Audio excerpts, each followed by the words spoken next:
Okay, let's start, no? Ito yung continuation ng data entry program. So, last time, ginawa natin yung ating data entry program. Okay, so yung nasa screen is yung interface ng Visual Pax Pro. Kailangan nating i-default yung ating directory. Anong command nun? Set default to C:\\, nasa PRGS yung ating file. Okay? So, i-open natin yung program, yung ating data entry program. So, that is modify command plus yung data entry program file. That is new pro. Ang ating program file for data entry. Yan. Okay? So, try nating i-execute yung ating program. Okay. So, ito yung itsura niya. So, enter tayo ng student number. Let's say 1. Last name, let's say Besa. Besa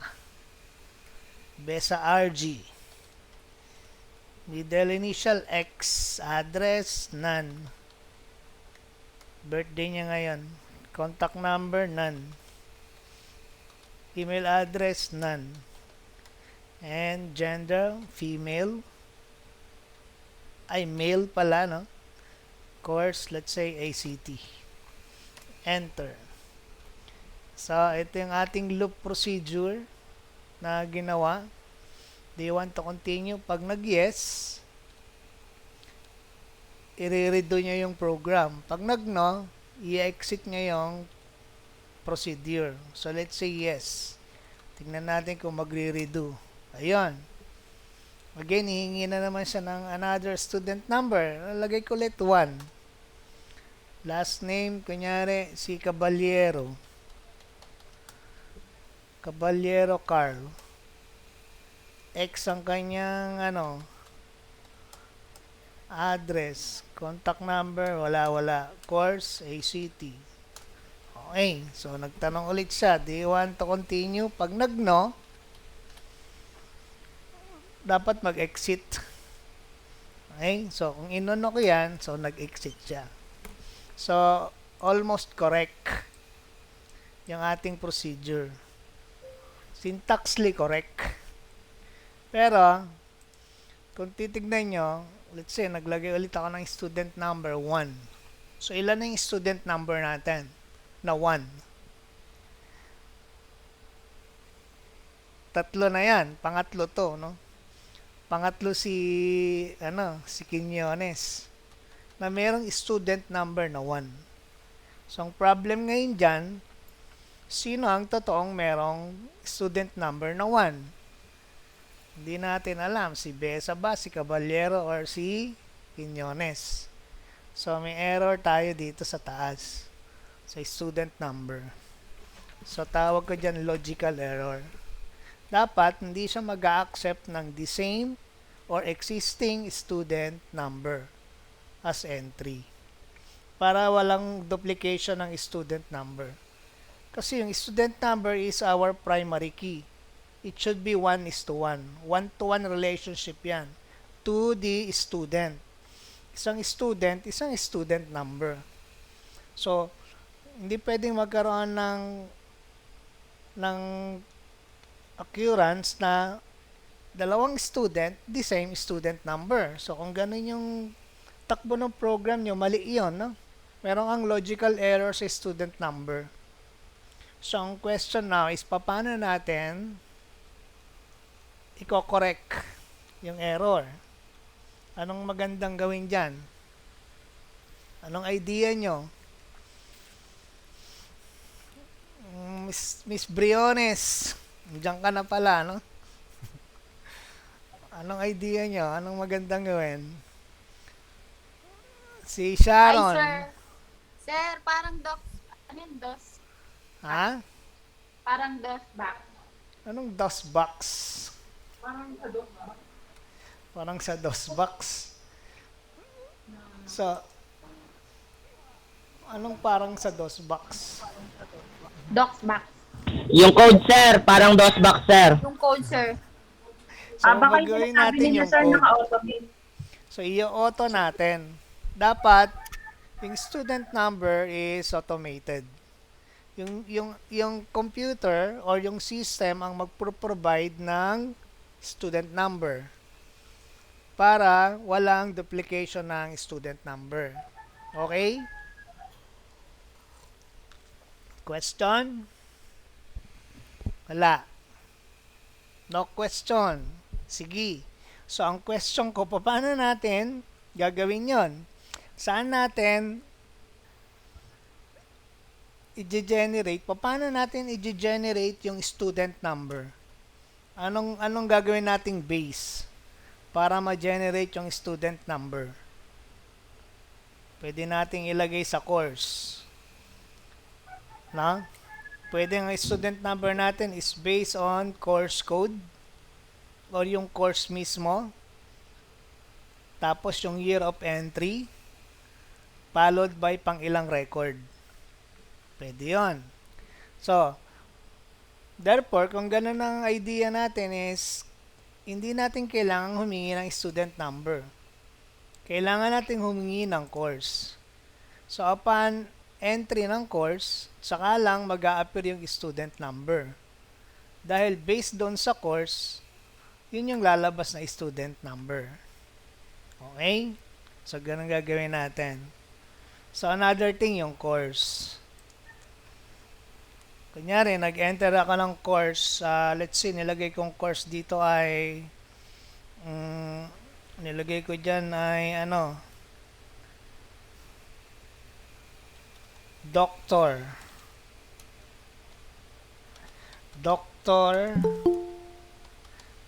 Doctor of Medicine. Ayan ang course niya.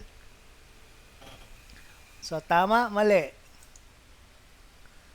May error ba sa entry? Wala. Walang error sa entry. Ang problem, wala namang Doctor of Medicine sa atin. Na?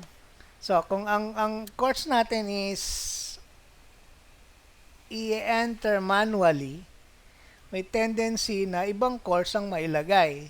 Yung mga non-existing course. Diba? So, magandang gawin dyan, bigyan natin ng selection yung user para yun lang yung pipiliin niyang courses.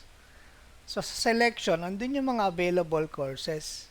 So, may iwasan yung invalid entry.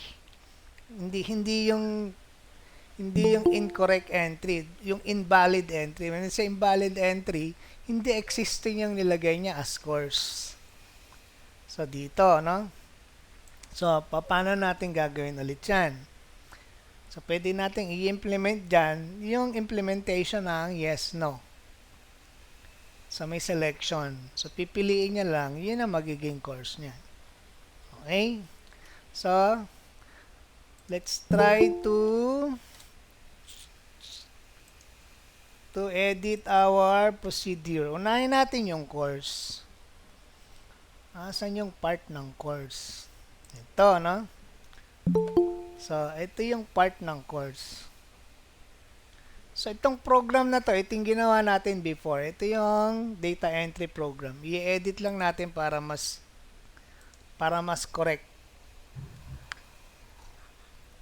So, dito sa course, hindi tayo dapat ihingi ng course. Meaning, hindi ka mag-e-enter ng course manually. Ise-select mo yung course. So, kailangan natin mag-provide ng list ng courses. So, saan natin kukunin yung list of courses? So, pwede natin kunin yung list of courses sa isang database. Meaning, lahat yung database ng courses nandun sa isang database file. Okay? Gumawa na ba tayo nun? Hindi pa. Nag-create na ba tayo ng database ng course? Wala pa po. Wala pa, no? So, ang database pa lang natin ay profile. Ayun o, profile. No? So, gumawa na ako. Ang pangalan ng database ng course ay kurso. So, gumawa ako ng kurso. So, try nating tignan yung structure ng database kurso. Use kurso and then browse. So, ito yung structure ng ating kurso. ACT, BSOA, AB Pulsai, BA, no? So, ito yung laman. MAED, Law, kulang pa, meron pa ba? Meron pang wala. Meron pa yung MPA, no?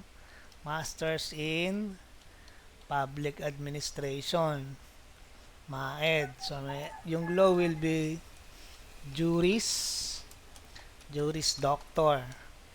So, midwifery, BSN, HRS. So, ito yung available courses sa school. Dito, ACT, BSOA, AB Pulsai, BA, BED, BSc, BPG. Nilagay ko na lahat.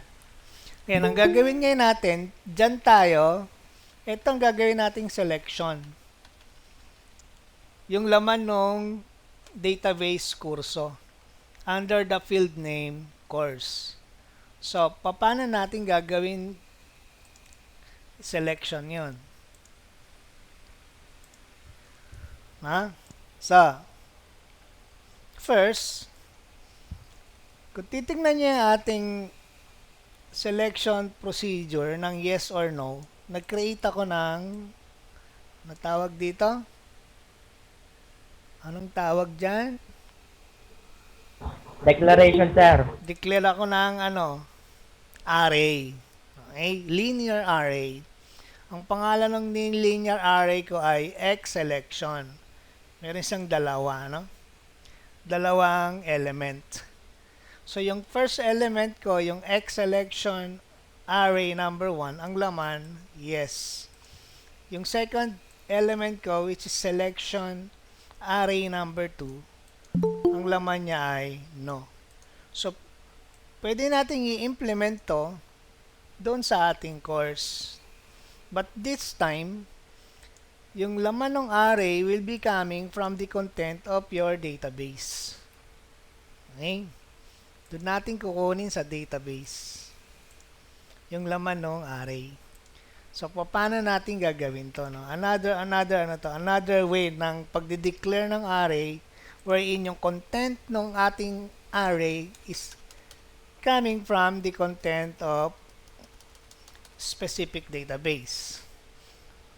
Okay. So, una is kailangan ko munang ilipat yung laman ng course ng database kurso doon sa array. Okay. So, paano ko ililipat yung laman ng database kurso doon sa array? So, meron ako ritong ready-made procedure. Lagyan ko ng read dyan, no, para sa get ng gender. Meron na ako ritong ready-made procedure. So, this procedure is, ang function ng procedure nito is to what? To copy yung laman ng kurso database doon sa loob ng certain array. So, first line is inopen ko yung database kurso. So, meron tayong database kurso. Ito, ang ating database kurso. Meron siyang isang field. Ang field niya lang ay nag-iisa, ang pangalang course. Okay? Tapos, meron siyang content. Ang content ng ating kurso is yung lahat ng existing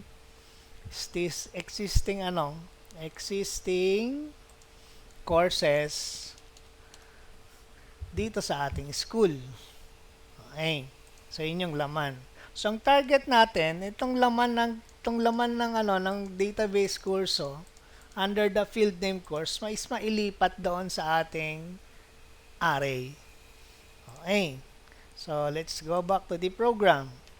So, that's why inopen ko muna yung database kurso. So, inopen ko siya kasi doon ko kukunin yung laman ng array. And then, nag-go bottom ako. Tandaan niyo kung para saan yung go bottom? Yung go bottom is to bring the pointer doon sa last record.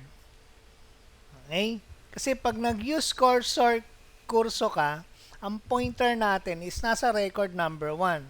So, try ko use cursor, enter, and then binrowse ko. Asan ang pointer mo? Ayun ang pointer natin, nasa record number 1. Pag nag-implement ako ng go bottom, and then binrowse ko yon. Sorry, wrong spelling. No? Go bottom, at nag-browse ako, asan ang pointer natin? Nandun sa babang baba, sa last record. So, yun ang purpose ko ron. Kaya ako nag-go bottom. Para bumaba yung pointer doon sa last record ng database kurso. Okay. Now, nag-declare ako ng array. Declare array. Anong pangalan ng array ko? S-course. Ilang element? Ilang element? Ang nakalagay dyan, recno. Meaning, yung record number na pinopoint noong ating database. So, again, balikan natin yung ating database. I-use natin yung kurso. Pag nag-browse ka, ang pointer mo nandun sa first record. So, anong record number yan? Record number 1. Ayun. Okay? Na pag nag-go bottom ako, at nag-record number ako, ayun, 13. So, if we go back dun sa ating program, parang sinasabi ko rito, declare S-course 13. Kasi yung record number ko is 13. Meaning, nag-declare ako ng array S-course with 13 elements. Okay, bakit 13? Kasi 13 yung laman ng ating database kurso. Ililipat ko yan sa array. So, kailangan ko ng 13 element. 1 for each course. So, meaning, meron akong array S-course, element number 1, array S-course, element number 2, so on and so forth, hanggang element number 13. So, dito, nag-declare ako ng S-course with 13 element based doon sa number of record, yung recno. Kaya ako binaba yung pointer para malaman ko kung ganong karami yung record na nandoon sa database kurso. Okay? Excuse me, sir. Yes. Papasok daw po sila, Tan. Sino? Accept daw, sir. Okay. Okay na. So, third line yon. Fourth line, go top, meaning yung pointer ko, nilagay ko lang sa taas. So, nandun ulit ako sa record number 1. Then, sort on course to K. So, para sa tong sort? Sort on course to K. Sort on, meaning, isa-sort ko, alin, yung laman ng field name course, no? Na ang result ay ilalagay ko sa variable K. So, in other words, ano laman ng variable K ko? Yung sorted courses. When we say sorted courses, ano yun? Arrange siya, no? Alphabetically. Yung sorted courses, arranged alphabetically. Yan ang laman ng variable K ko. Okay, next. Kaya, nag-use ako ng K. So, do while not end of file. Asan ang pointer mo? Nasa record number 1. Ang ating pointer. So, do while not end of file. Is it end of file yet? Hindi pa. Bakit? Kasi yung pointer mo nasa record number 1. Okay. So, therefore, yung S-course recno, ibig sabihin yan, yung aking array yung aking array S-course element number 1, ang magiging laman yan is yung nagkaklase ako. laman ng course. Okay? Ano? Yung laman ng Okay. course. Na? So, yun yung laman ng course. Ano ba laman ng course? Ano laman ng course? Kung titignan natin, ibabrowse natin, ang laman ng course dun sa top is ACT. Meaning, yung laman ng S course or array course number 1 is ACT. Okay. Next is skip. So, nag-skip ako. So, pag nag-skip ka, anong mangyayari? So, browse tayo. Asan ang pointer ko? Nasa 1. Mag-i-implement ako ng skip. At magbabrowse ulit ako. Ang pointer ko nasa 2. Okay? Nasa 2 na. So, meaning, in-skip ko siya. Ang pointer ko nasa record number 2. So, pupunta siya doon sa do while because hindi pa siya end of file. Ang end of file ko is 13. Dahil ganun karami yung laman ng kurso. So, babalik siya doon sa taas. So, S course, rec no. So, this time, record number 2. So, meaning, array element number 2, ang magiging laman niya, yung second record. Sa ating database kurso, our second record is what?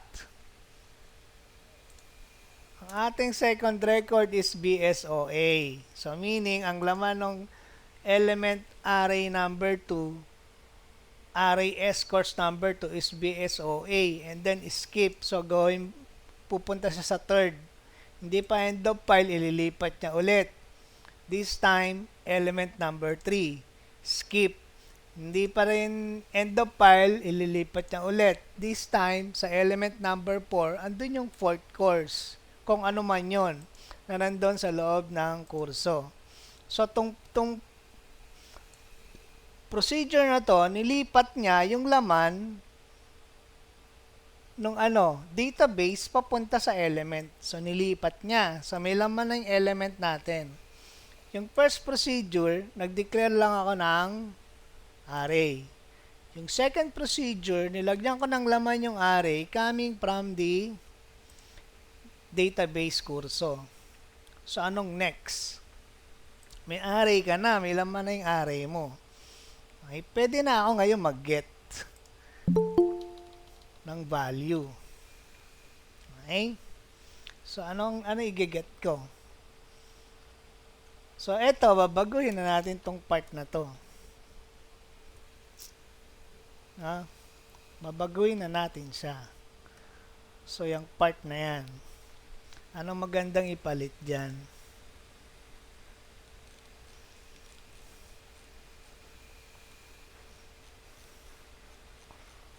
Anong magandang ipalit dyan? So, ang magandang ipalit dyan ay ano?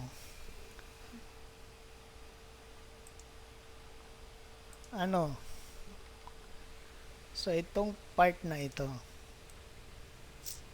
Okay. Yan. So, magdideclare ako ng variable vCourse. Okay? So, vCourse. So, papalitan ko tong variable vCourse. Gagawin kong vCourse. Dapat pareho eh. Control-C. Punta ako rito. So, nag-declare ako ng variable vCourse. 15 ang space. Nag-activate ako ng window choose. Do we have window choose? Wala pa tayong window choose. Wala pa, sir. So, kailangan gawin natin yung window choose. Tapos, nag-get ako ng vCourse. It should be vCourse. Yan. From S-course. Ano tong S-course? Ito yung element. O yung array. Anong laman yan? Lahat ng courses. Galing dito. So, using this format para may selection. And then read. And then activate window choose. Okay? So, hindi na natin kailangan to. So, tignan natin ang result. Ang problem, wala tayong window new. Ay, wala tayong window choose. So, punta tayo sa taas. Try nating mag-define ng window choose. Third window. No? So, copy ko lang to. Control C, baba ako rito. Define window choose. C-H-O-O-S-E. Tama ba? Dapat parang spelling dun sa baba. Ayun, C-H-O-O-S-E. So, define... Lowercase din ba yan dapat, sir? Ha? Lowercase din ba siya or uppercase? Walang problema sa upper and lower. Okay po. Nag-define na ako ng window choose na. So, at 2010. Tapos, ang size niya is 4x60. So, palitan natin. Gawin nating, let's say, 10.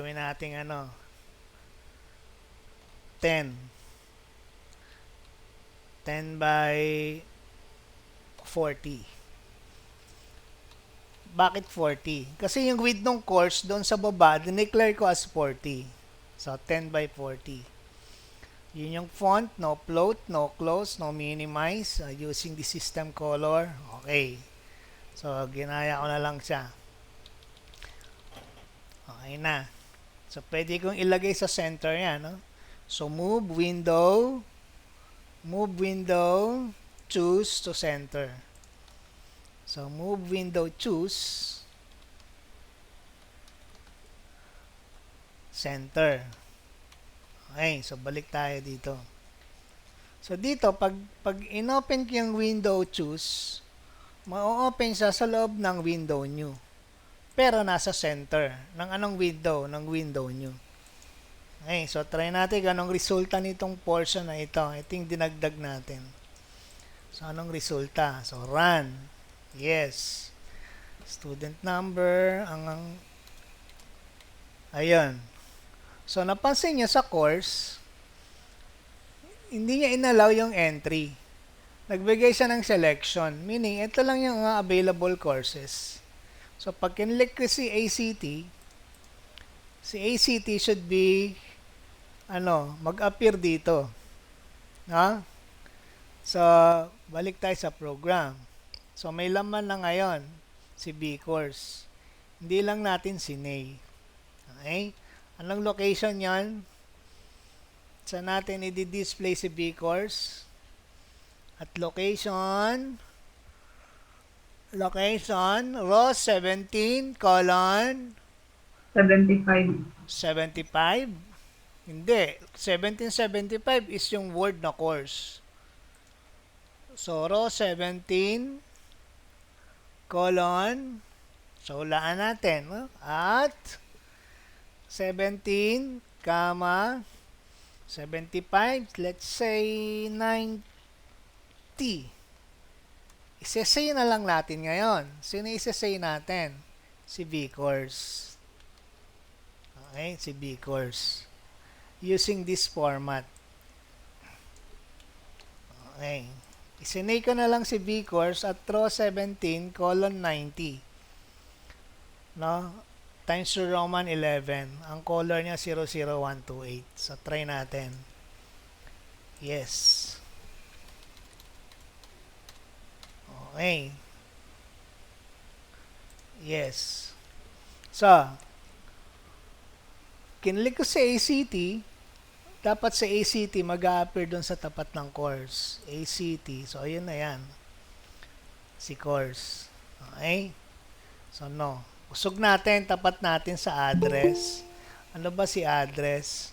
Si address ay nandoon sa 100. So, dapat ito ay 100. Okay na. So, hindi na tayo magkakaroon ng error sa entry ng course. Kasi yung course, nakita nyo ito, nag-a-appear.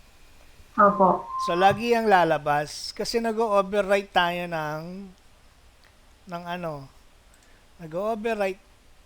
Continue muna to ha. So, i-click ko si BSOA. Ayun, si BSOA nag-appear.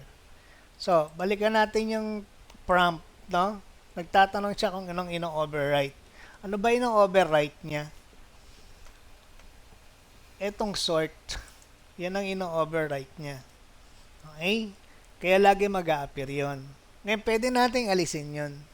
So, ang gagawin nyo lang, sa taas, maglagay tayo ng additional line. Let's say, bago mag-do while, so, isi-set natin. Set safety off. Okay?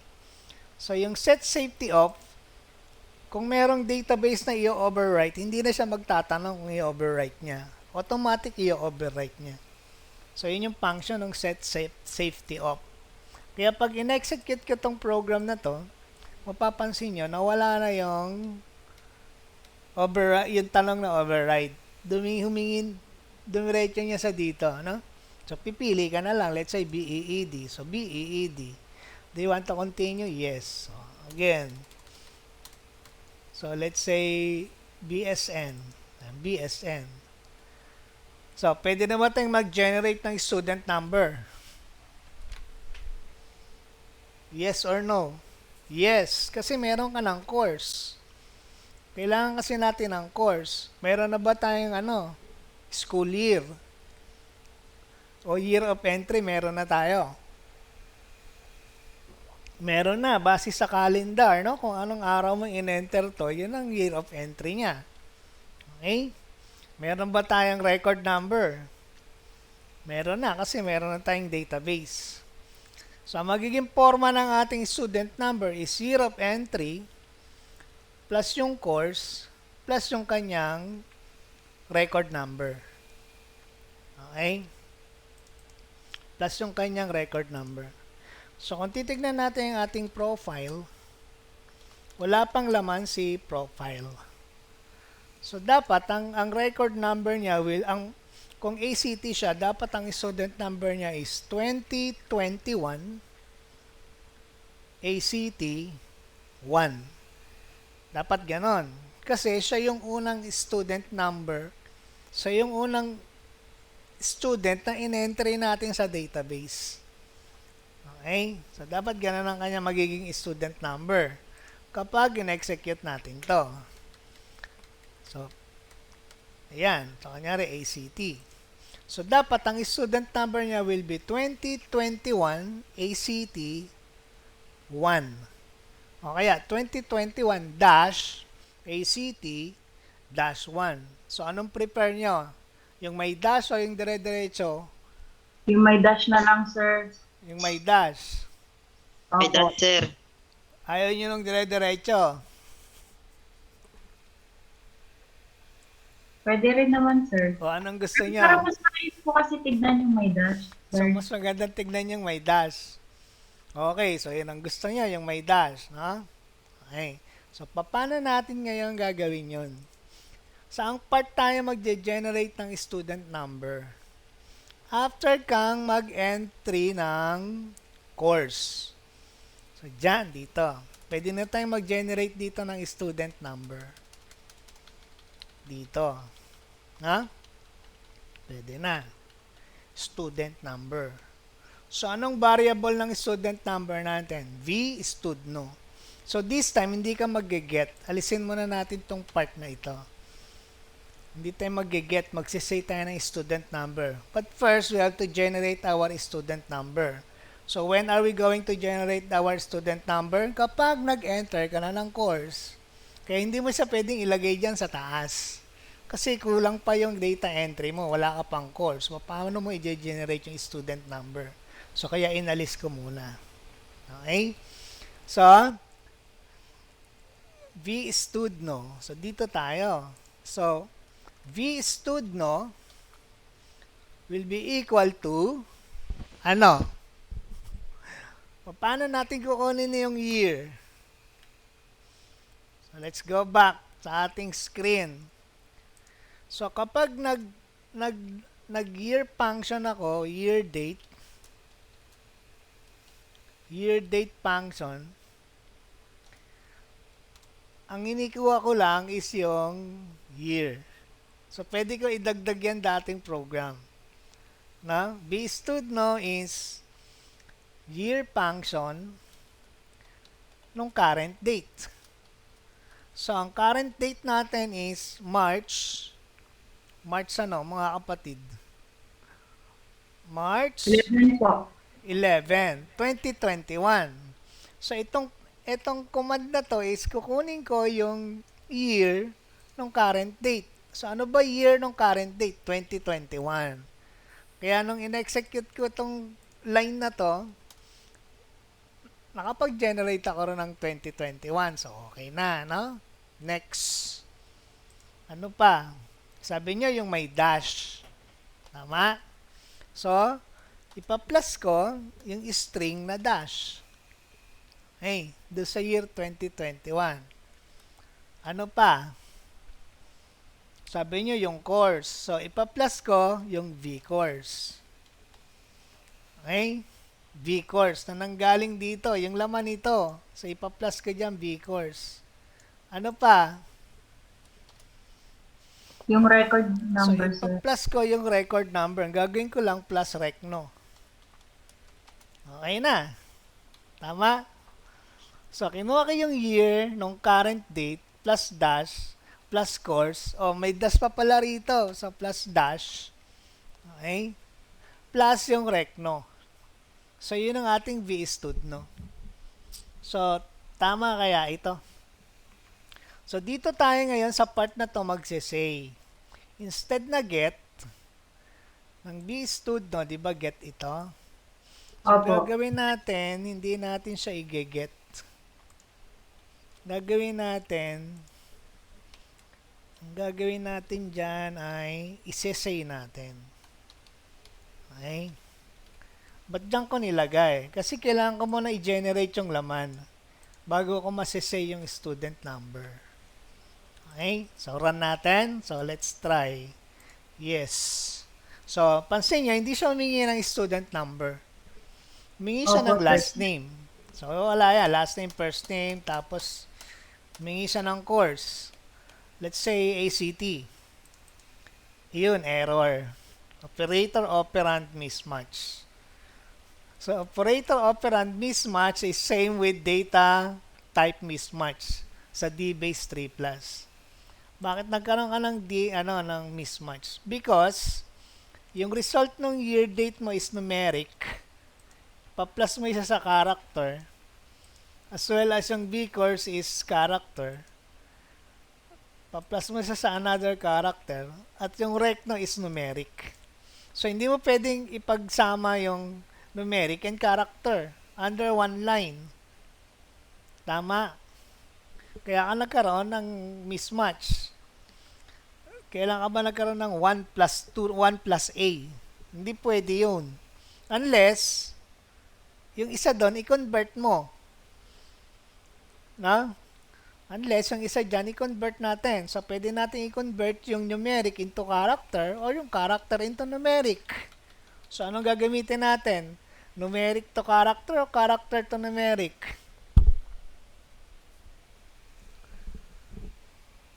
So, kung ako yan, yung year date, gagawin ko tong character. Kasi hindi mo pwedeng gawing numeric yung B course. Character talaga yon. So, walang way para pagsamahin mo yung year date tsaka yung recno at tsaka yung B course. No? The only way para magsama yan, gawin kong character yung year date at gawin kong character yung recno. Okay, so paano ko siya gagawin character? Paano ko gagawin character si year date? Tandaan nyo pa? Yung may entering ba yun, sir, tsaka STR?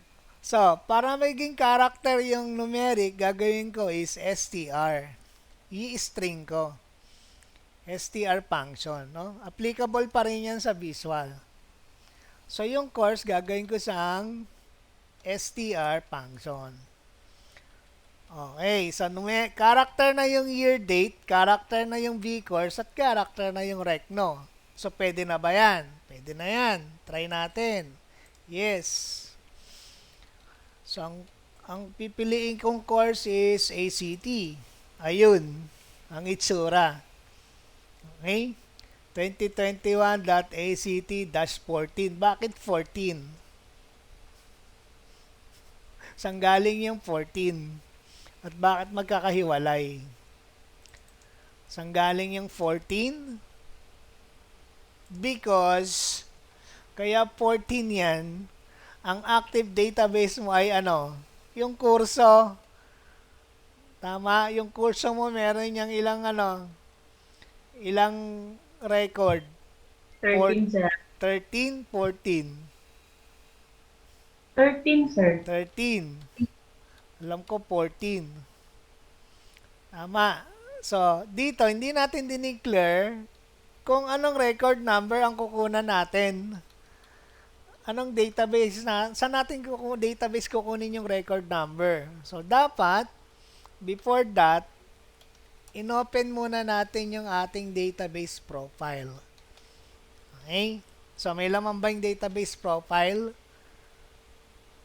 Wala. So, dapat siya recno plus 1. So, pag niran ulit natin, tignan natin kung okay na. ACT, ayun. 2021.act-2. Okay. So, nagkaroon ka ng sobrang space between ACT tsaka dash. At saka another space between dash and 2. So, paano natin naalisin yon? Ano magandang gawin? Iti-trim. Okay? So, iti-trim Applicable natin. din ba dyan yung L-trim, sir? So, mag-i-implement tayo ng L-trim. Saan? Sa course. Implement tayo ng L-trim sa course. At another L-trim sa recno. Okay. So, pag di-run,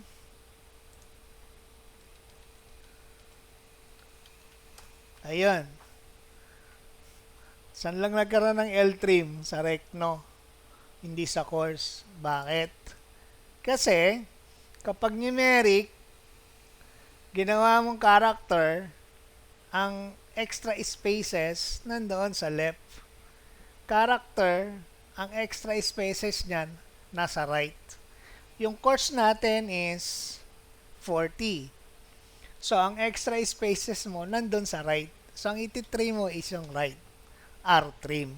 Hindi yung left. So, pag tinry ulit natin, at kumuha tayo ng course, ayun. So, okay na. 2021-ACT-2. So, try natin another course. Baka sa ACT lang nagana. No? So, try natin ang BSBA. Ayun, 2021-BSBA-2. So, okay na. Any question?